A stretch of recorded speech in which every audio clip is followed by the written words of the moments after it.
Ce sont mes études de graphisme qui m'ont poussé à faire de l'animation. Parce qu'on nous demandait de faire des images fortes en une image, et je trouvais ça un peu trop restreint. Et moi, je voulais raconter des histoires dans le temps et pas sur juste une image. Même si j'admire le fait de raconter une histoire en une seule image, mais à ce moment-là, je trouvais ça frustrant. Et j'avais découvert en même temps les films de Paul Drissen, qui, en les visionnant, je me suis dit, c'est vraiment à portée de main. C'est faisable. Je... C'est pas quelque chose d'insurmontable. Donc voilà. Je parlais d'accessibilité et de faisabilité en animation pour une personne. Et quand j'ai vu les films de Paul Drissen, je me suis dit, ah ouais, bah, c'est ça. Et par contre, les films qui m'ont marqué, ce sont les films comme Akira d'Otomo. Ça, je pourrais le regarder encore et encore, ça me, ça me dérangerait pas. Enfin, il est vraiment incroyable de tout point de vue. Et même, même Ponyo. Enfin, si je dois citer des films qui m'ont marqué, finalement, c'est pas mal d'auteurs japonais, donc que ce soit Satoshi Kon ou Miyazaki, et même, eh bien voilà, lui, je me rappelle plus comment il s'appelle, mais l'auteur de Mind Game. Dans ces billets que j'ai fait, où je reviens sur 10 ans de vie professionnelle, qui a un peu empiété d'ailleurs sur mes 2 dernières années de vie étudiante, puisque j'ai déjà commencé à bosser quand j'étais étudiant, où j'ai fait un dessin qui représente un mois euh, dans ce parcours. Donc j'ai fait une série de 120 dessins. Et ce que je voulais faire, c'est qu'en 120 dessins, montrer un petit peu l'absurdité de mon boulot, où finalement je suis derrière mon ordinateur avec mon stylet et le clavier, et juste à m'empâter, et à faire mes créations. Et s'il y a des moments qui ont été marquants, ce serait peut-être la naissance de mes enfants, euh, ou qui, qui le fait que la famille soit présente impliquait aussi des nouvelles responsabilités. Et donc du coup, pendant quand même quelques années, j'ai travaillé en studio, et donc il fallait ramener de l'argent au foyer, hein, avec l'aide de la mère des enfants. Et le deuxième moment qui était assez marquant, c'est la séparation avec la mère, justement. Euh, Parce que à ce moment-là, j'avais eu la résidence pour aller travailler chez Zorobabel pour faire euh, un premier court métrage d'auteur. Et, et quand je suis arrivé à Zorobabel, donc c'était en mars 2015, eh bien ça tombait exactement au moment de ma séparation. Donc j'avais déjà le projet de Yin qui était à moitié sur les rails, puisque le dossier était prêt. Et une fois que je devais rentrer en résidence, eh bien c'est là où je devais écrire le film. Jeunesse de Yin, au départ, c'était un film avec un dieu qui crée un monde, et qui est juste l'amorce du film. Et ensuite, l'histoire est balancée, les aventures de Yin, de Yang, qui essaient de se rencontrer. Ça, c'était un peu l'amorce du projet. Et grâce ou à cause de cette séparation, eh bien, la nature du dieu créateur a changé. Euh, il n'était plus seul, un dieu unique, mais un dieu seul parmi d'autres dieux en couple. Et le dieu en question a pris plus de place dans la narration. Il était même un acteur euh, important dans le rôle de Yin et Yang. Parce que c'est celui qui crée un monde pour tuer son ennui et sa frustration.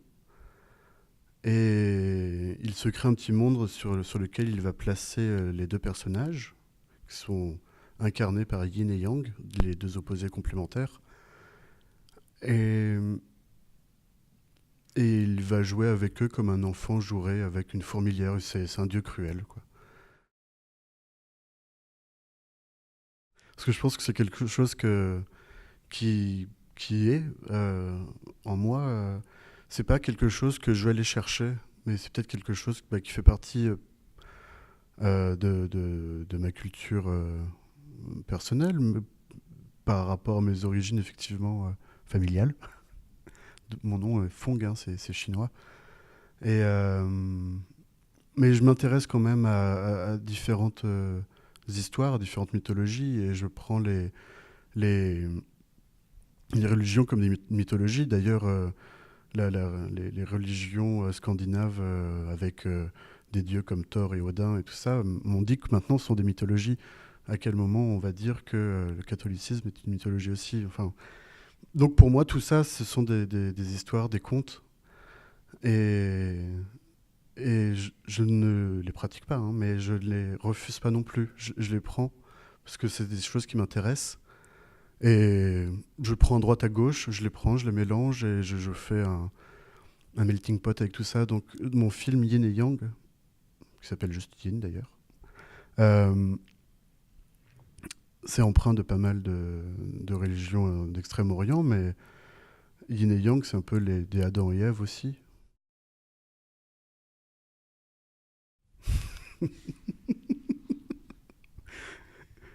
Bah, là c'est pareil que pour les religions. Et que pour le taoïsme et tout ça, c'est quelque chose que ouais, j'ai dû ingurgiter beaucoup. Parce que c'est vrai qu'en parlant des fléchères, euh, il y a pas mal de courts-métrages avec ce clown là qui sort de l'encrier, tout ça.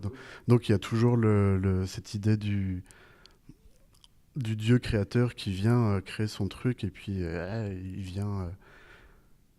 il vient perturber un petit peu la vie du créateur. C'est vrai que quand moi j'anime, je cherche une fluidité, quelque chose d'assez organique. J- j'ai du mal à me limiter dans l'animation et à faire juste le minimum. Et d'ailleurs, je pense que c'est encore quelque chose à travailler, hein, de réussir à pointer les moments où il faut peu d'animation et d'autres moments où il faut que ce soit fluide en permanence. Quand je travaille, c'est assez organique. Euh, je- Plus ou moins, parce que je fais mon storyboard, je fais mon animatique et j'essaye de m'y tenir, mais une fois que j'anime, il y a des nouvelles idées qui arrivent et parfois il y a des plans qui interchangent et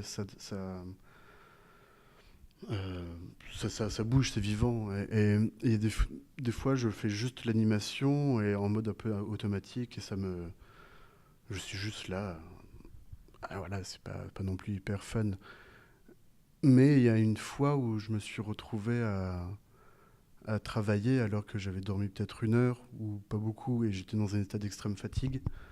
Et, et dans cet état un peu second, mais j'ai trouvé une façon différente de faire un plan et dont je suis assez content. Après, je ne sais pas si ça fonctionnera dans le film, hein, parce que là, vu qu'il est encore frais, je n'ai pas vraiment les idées claires, mais il s'agit d'un plan où Yin passe d'une porte à une autre, de l'extérieur et l'intérieur, et par l'effet de perception rétinienne, elle amène avec lui Yang à l'extérieur de la pièce, en courant très très vite et avec un système où ça clignote très fort. Et au départ, ce truc-là elle devait juste le tirer par la main. Et je trouvais ça plat. Mais j'aimerais bien en faire un mandala infini. Enfin, du coup, pousser un petit peu l'expérimentation un peu plus loin que juste l'image fixe, entre guillemets, hein. Enfin, juste le mandala qui est présent et qui tourne. J'aimerais bien qu'on puisse plonger dedans et que ce soit comme la traversée d'un tunnel qui n'en finisse pas. Quitte à hypnotiser quelqu'un, autant y aller jusqu'au bout. Du coup, expérimental et non narratif, ouais. Ou même au contraire, essayer de trouver une façon de raconter une histoire avec ce système-là. Je sais pas encore, c'est à creuser.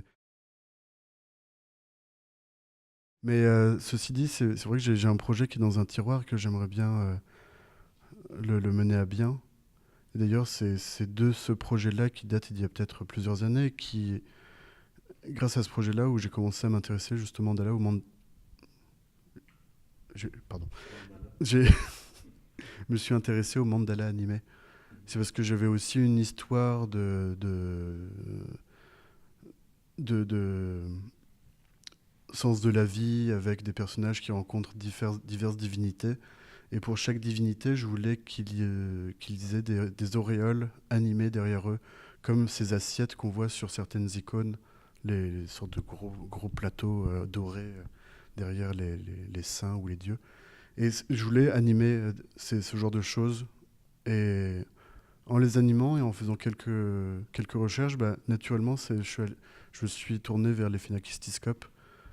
Et c'est de là où j'ai commencé à expérimenter les différents mandalas et ce genre de choses.